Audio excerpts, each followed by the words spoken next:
atomic collisions, this is a very important topic in atoms.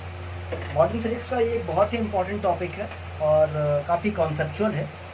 तो जैसे कि हम लोग जानते हैं कि अगर हम लोग एक एटम की बात करें और एटम के लिए अगर मैं इसको बोलना चाहूँ कि ये हमारा न्यूक्लियस है और ये कोई भी दो एनर्जी लेवल हम लोग ये ले रहे हैं, ये हमारा लोअर एनर्जी लेवल है और ये हमारा हायर एनर्जी लेवल है। तो अगर मैं ये चाहता हूँ कि मेरा इलेक्ट्रॉन एक्साइट होकर के लोअर एनर्जी लेवल से हायर एनर्जी लेवल तक आए, तो इसके लिए तो एक तरीका ये है कि इलेक्ट्रोमैग्नेटिक रेडिएशन इसके ऊपर में इंसिडेंट करवाया जाए और ईएम रेडिएशन से ये फोटोन को ऑब्जर्व करेगा और जब ये फोटोन को ऑब्जर्व करेगा तो फोटोन की एनर्जी लेकर के ये लोअर एनर्जी लेवल से हायर एनर्जी लेवल में जा सकता है। तो हमारा एक तरीका तो हो गया कि फोटोन इसके ऊपर बम्बार्ड करें और जिस फोटोन का एनर्जी एग्जैक्टली इन दोनों एनर्जी लेवल्स के गैप के इक्वल होगा, उसी फोटोन को हमारा इलेक्ट्रॉन अब्जॉर्ब करेगा और फिर ये जंप करेगा एक लोअर एनर्जी लेवल से एक हायर एनर्जी लेवल में। तो ये तो एक तरीका हो गया। लेकिन जो दूसरा तरीका है वो है कोलिजन का, कि जब हमारा एटम कोलाइड करता है किसी एलिमेंट्री पार्टिकल के साथ, तो वो एलिमेंट्री पार्टिकल अपनी एनर्जी, काइनेटिक एनर्जी का एक हिस्सा एटम को देता है और उस एनर्जी को यूज करके इलेक्ट्रॉन ऐसा जंप कर सकते हैं या हमारा एटम जो होता है वो एक्साइटेड हो सकता है। तो चलिए सबसे पहले इस चीज़ को एक एग्जाम्पल से समझते हैं। Let us consider the collision of a hydrogen atom and a neutron. और लेट अस से कि हमारा जो न्यूट्रॉन है ये लेट अस से u स्पीड से आ रहा था और फॉर एग्जांपल पर्पस मैं यहाँ पे ये मान रहा हूँ कि अप्रॉक्सीमेटली मास ऑफ न्यूट्रॉन जो है वो इक्वल है मास ऑफ हाइड्रोजन एटम के। ये एक अप्रॉक्सीमेशन है हालांकि, but it is a fair assumption, हम लोग ऐसा मान सकते हैं। तो यहाँ पे अगर हम लोग बात करें कि हमारा कोलिजन नंबर 1 परफेक्टली इलास्टिक था, अगर न्यूट्रॉन और हाइड्रोजन के बीच का ये कोलिजन परफेक्टली इलास्टिक कोलिजन था तो क्या होगा। और मैं यहाँ पे ये भी अजम्पशन मान रहा हूँ कि हाइड्रोजन एटम जो है वो रेस्ट में था और जैसा कि हम लोग परफेक्टली इलास्टिक कोलिजन के बारे में जानते हैं कि अगर दो सेम मास के ऑब्जेक्ट्स के बीच में परफेक्टली इलास्टिक कोलिजन होता है तो उनकी जो वेलोसिटीज़ हैं आफ्टर कोलिजन इंटरचेंज हो जाती है। यानी कि आफ्टर कोलिजन जो हमारा न्यूट्रॉन है वो रेस्ट में आ जाएगा और हमारा ये जो हाइड्रोजन एटम है वो सेम u स्पीड के साथ मूव करने लगेगा और इस पूरे प्रोसेस में there is no loss in kinetic energy. हमारा जो डेल्टा k होगा इस पूरे प्रोसेस के लिए वो 0 रहने वाला है। यानी कि हमारा जो हाइड्रोजन एटम है उसको एक्साइट होने के लिए कोई एनर्जी नहीं मिलेगी, जस्ट हमारा जो हाइड्रोजन एटम है वो u वेलोसिटी के साथ मूव करने लगेगा। यानी कि न्यूट्रॉन की जो नेट काइनेटिक एनर्जी होगी वो हमारे हाइड्रोजन एटम को ट्रांसफ़र हो जाएगी और हाइड्रोजन एटम जो है उसी काइनेटिक एनर्जी के साथ आगे अपनी जर्नी कंप्लीट करेगा। बट लेट अस से ये कोलिजन जो है वो परफेक्टली इन इलास्टिक होता तो क्या होता। So that is a very important case study. So हम लोग अभी ये कंसिडर कर रहे हैं कि इलेक्ट्रॉन और न्यूट्रॉन और हाइड्रोजन एटम के बीच का हमारा कोलिजन जो है वो परफेक्टली इन इलास्टिक कोलिजन था। तो आफ्टर कोलिजन इस केस में ये होगा कि न्यूट्रॉन और हाइड्रोजन एटम दोनों सेम वेलोसिटी के साथ मूव करेंगे। Let us call that velocity v। तो अगर ये दोनों सेम वेलोसिटी v के साथ मूव करेंगे तो ये वेलोसिटी कितनी होगी। तो लेट अस से हम लोग conservation of linear momentum apply करते हैं। तो बिफोर कोलिजन हमारे न्यूट्रॉन की जो वेलोसिटी थी वो u थी, मास को मैं m कह रहा हूँ तो mu is the initial linear momentum and finally दोनों का जो स्पीड है वो v है। So I can write mv plus mv। तो यहाँ से अपन v कैलकुलेट कर सकते हैं, m कैंसिल हो गया and v will be equal to u/2। और अब मैं यहाँ से loss in kinetic energy delta k calculate करना चाहूँगा। तो फाइनली हमारा जो टोटल काइनेटिक एनर्जी का लॉस है वो कैलकुलेट करने के लिए हमारा जो इनिशियल काइनेटिक एनर्जी है वो है half m u square minus finally हमारे पास काइनेटिक एनर्जी है हाफ एम वी स्क्वायर, और इसका भी सेम मास है, सेम स्पीड है, तो half m v square into 2 मैं कर रहा हूँ। एंड v की वैल्यू u बाई 2 है, मैं यहाँ पे प्लग इन कर सकता हूँ, u स्क्वायर बाई 4 आ जाएगा, so it will become m u square by 4 and it is half m u square. So after doing little bit algebra I can get कि ये हमारे पास m u स्क्वायर बाई 4 आ रहा है, and we can easily सी कि ये initial kinetic energy के initial का half है, ये एम यू स्क्वायर बाई 2 का हाफ है। तो यहाँ से एक बहुत ही इम्पॉर्टेंट कंक्लूजन हमें ये पता चलता है कि परफेक्टली इन इलास्टिक कोलिजन का जो लॉस इन काइनेटिक एनर्जी होता है वो मैक्सिमम होता है। दिस डेल्टा के is maximum for perfectly in elastic collision, ये बात हमें पता है, मैकेनिक्स से हम लोग इस बात को जानते हैं। तो यहाँ पे ये बात समझ लेनी चाहिए कि जो मैक्सिमम एनर्जी का लॉस हो सकता है काइनेटिक एनर्जी का इस टाइप के कोलिजन में, वो इनिशियल काइनेटिक एनर्जी का हाफ होगा। सो हमने देखा कि सेम मास वाला न्यूट्रॉन अगर के काइनेटिक एनर्जी से आकर के एक हाइड्रोजन आइटम को कोलाइड करता है, तो हाइड्रोजन आइटम और न्यूट्रॉन के इस कोलिजन में जो maximum loss in kinetic energy हो सकता है that can be initial kinetic energy k by 2 हो सकता है। अच्छा, यहाँ पे जो ये लॉस इन काइनेटिक एनर्जी हो रहा है that can not be lost as a heat, ये हमारा नॉट ट्रांसफॉर्म्ड इनटू हीट है। जनरली मैकेनिक्स में जब हम लोग इस इन इलास्टिक कोलिजन की बात करते हैं तो जो भी लॉस इन काइनेटिक एनर्जी होता है वो एज अ हीट डिसिपेट हो जाता है, लेकिन यहाँ पे ऐसी कोई बात नहीं है, यहाँ पे डिफॉर्मेशन पॉसिबल नहीं है। हमारे ना तो हाइड्रोजन एटम सिंगल एटम का डिफॉर्मेशन हो सकता है, ना ही न्यूट्रॉन का डिफॉर्मेशन हो सकता है। तो सिंस यहाँ पे कोई डिफॉर्मेशन नहीं हो सकता है, और अगर डिफॉर्मेशन नहीं हो सकता है तो हमारा जो लॉस इन काइनेटिक एनर्जी है वो हीट के फॉर्म में वेस्ट नहीं जा सकता है। देन द क्वेश्चन अराइजेस कि इस लॉस इन काइनेटिक एनर्जी का क्या हुआ। तो सीधी सी बात है, इस लॉस इन काइनेटिक एनर्जी का यूज इस हाइड्रोजन एटम ने किया होगा to get into the excited states, यानी कि हाइड्रोजन एटम के जो इलेक्ट्रॉन होंगे इस डेल्टा के को यूज करके लोअर एनर्जी लेवल से हायर एनर्जी लेवल में चले जाएंगे। But then again there is a question कि ये जो जंप है वो क्वांटाइज्ड है, ये जो एनर्जी लेवल्स हैं वो क्वांटाइज्ड हैं। तो हालांकि हमारे पास k/2 एनर्जी अवेलेबल है, बट ये इसमें से बस उतनी ही एनर्जी का इस्तेमाल कर सकता है जो कि इसके दो डेफिनेट एनर्जी लेवल्स के गैप के बराबर है। और इसी चीज़ को समझाने के लिए हम लोग यहाँ एक एग्जांपल ले सकते हैं। फॉर एग्जांपल अगर मैं ये बोलूँ कि हमारा ये न्यूट्रॉन था, ये हमारा हाइड्रोजन एटम था, ये इनिशियली रेस्ट में था, एंड लेट अस से कि हमारा जो न्यूट्रॉन आया उसका काइनेटिक एनर्जी जो है लेट अस से वो 24.5 इलेक्ट्रॉन वोल्ट था, just for the example purpose.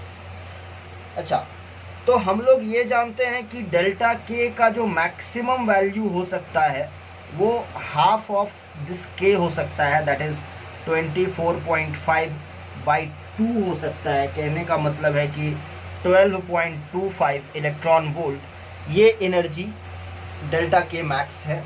कहने का मतलब है कि मैक्सिमम काइनेटिक एनर्जी का जो लॉस हो सकता है वो 12.25 इलेक्ट्रॉन वोल्ट का हो सकता है, और ये बात हमने ऑलरेडी प्रूव करी हुई है।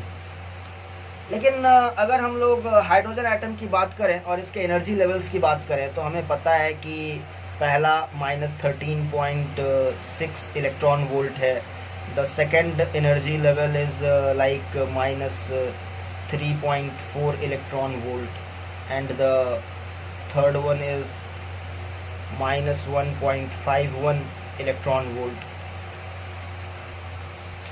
and the fourth one is -0.85 electron volt.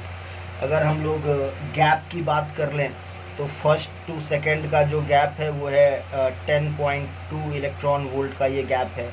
और अगर हम लोग फर्स्ट टू थर्ड की बात करना चाहें तो ये 12.09 इलेक्ट्रॉन वोल्ट है। और अगर मैं फर्स्ट से फोर्थ की बात करना चाहूँ तो ये 12.75 इलेक्ट्रॉन वोल्ट है। तो मैक्सिमम जो एनर्जी अवेलेबल है एक्साइटेशन के लिए वो हमारे पास 12.25 है। तो ये जो जंप हो सकता है आइदर 1 to 2 हो सकता है या 1 to 3 हो सकता है।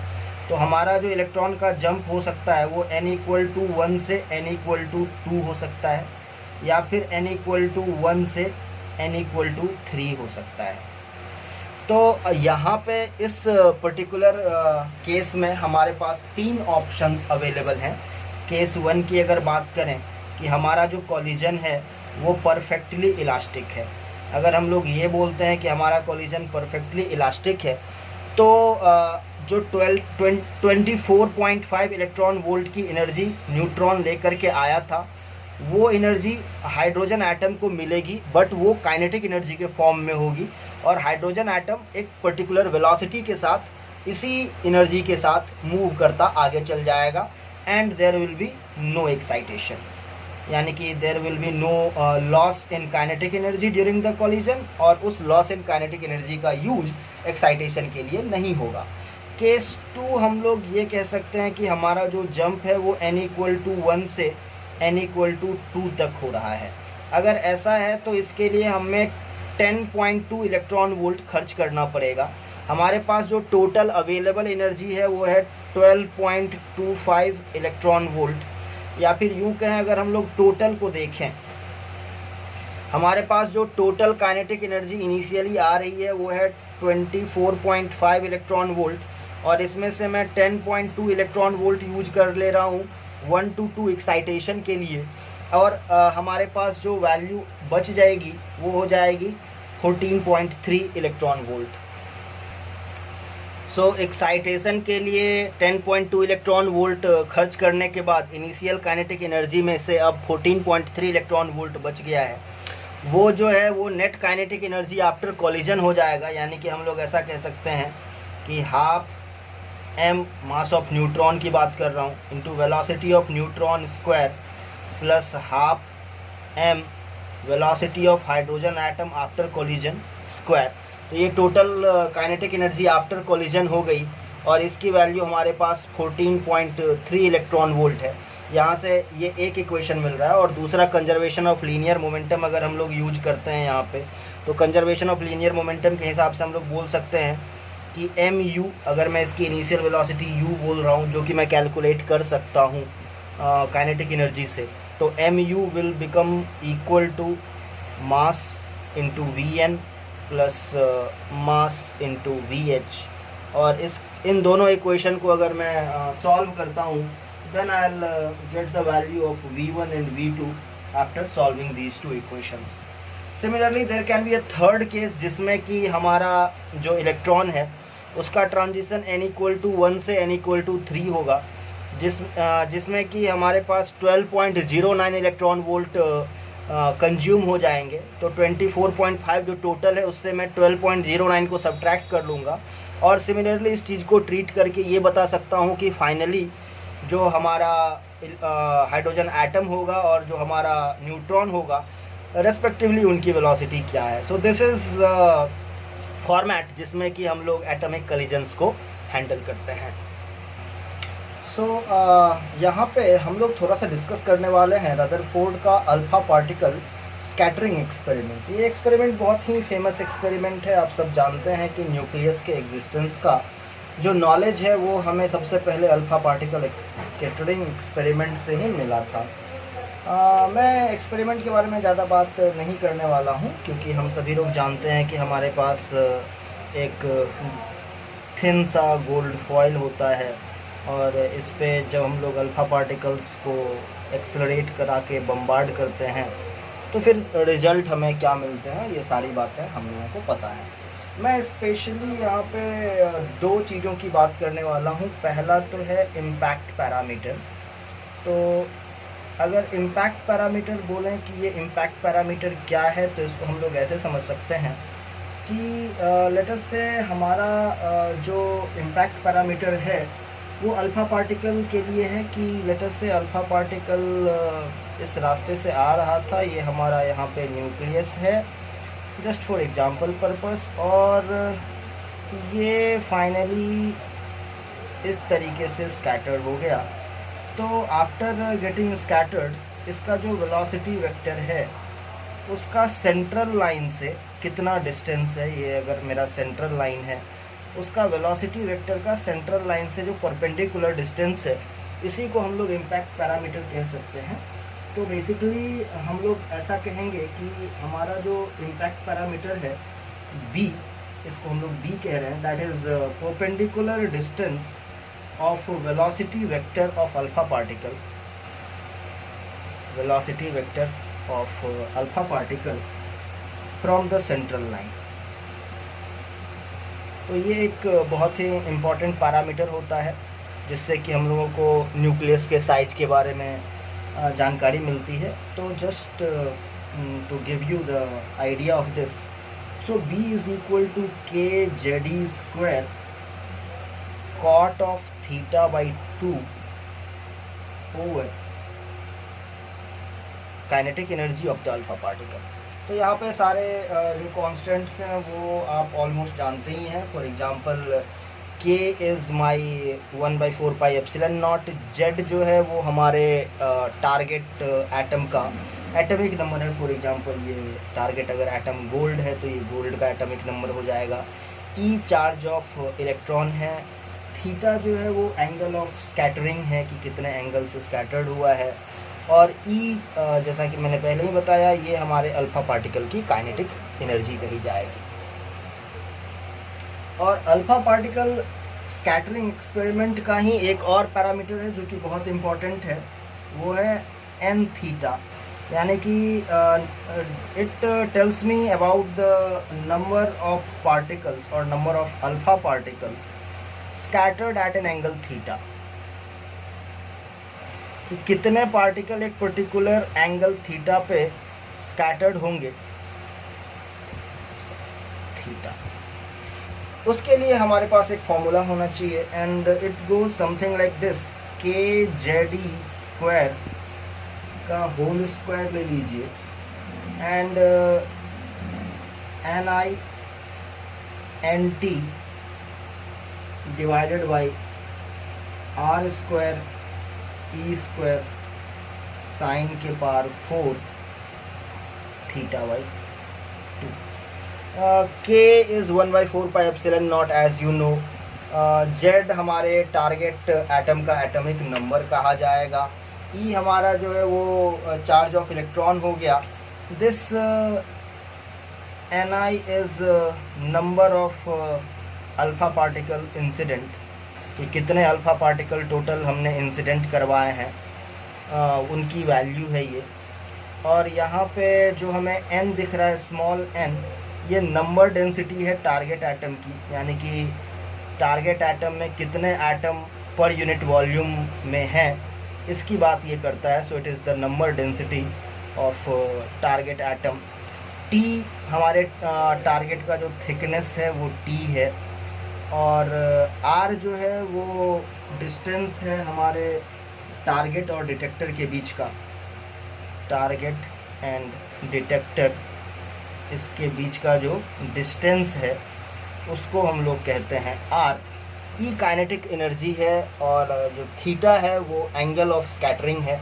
तो ये भी एक बहुत ही इम्पॉर्टेंट एक्सप्रेशन है जो कि कभी कभी हमें एग्ज़ाम्स में देखने को मिलता है।